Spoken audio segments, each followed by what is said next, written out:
I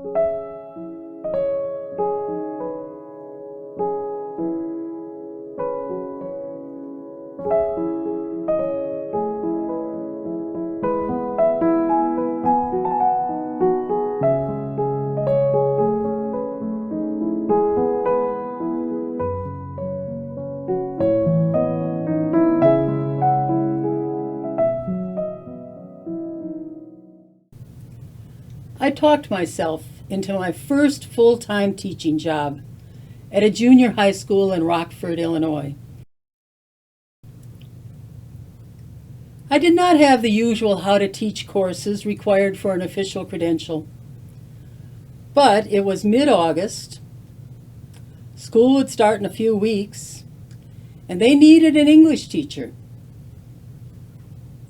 Young and arrogant, I guess I figured, since both my parents had worked as teachers, the needed savvy was in my genes. Wow, was I in for a steep learning curve and numerous rude awakenings. This was the 1960s, and I was the usual privileged, politically ignorant young white woman. The school was 50% black and about 50% white. Probably the only savvy that helped me was the realization, quickly, that my university classes had introduced me to no famous black writers. On my own, I'd come across Nikki Giovanni. She was just about breaking into print at that time. Maybe a few other black writers might have made a sprint into my brain and out. But I'd never spent time with someone like Frederick Douglass, the famous abolitionist and writer. I didn't even know anything about the famous black writers of the Harlem Renaissance. I didn't know anything about unbleached American history, never read before the Mayflower. But I dove in. I had to grab a lifesaver for myself and for the adolescent students, so we'd survive our captivity. No drowning, no classroom battlefield. Peace, not prejudice. A few little inklings of enlightenment. This was probably the time that I found Langston Hughes, and he became one of my favorite poets. He wrote that line for Lorraine Hansberry that she titled her famous play, A Raisin in the Sun. Hansberry was the first African-American female author to have a play performed on Broadway. And here's the poem it's from. Harlem.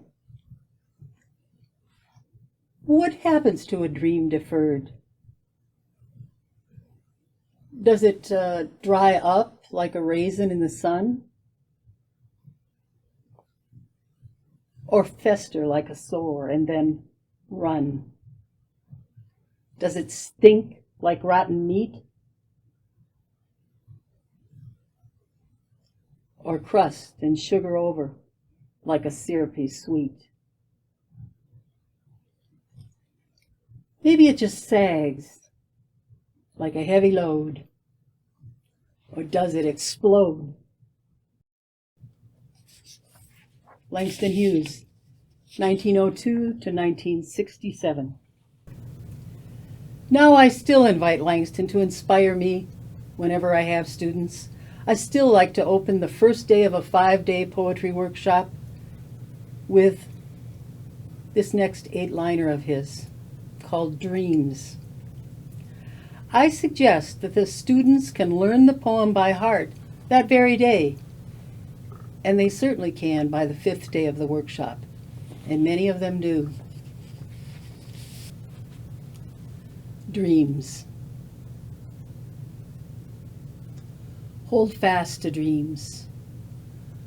For if dreams die, life is a broken winged bird that cannot fly.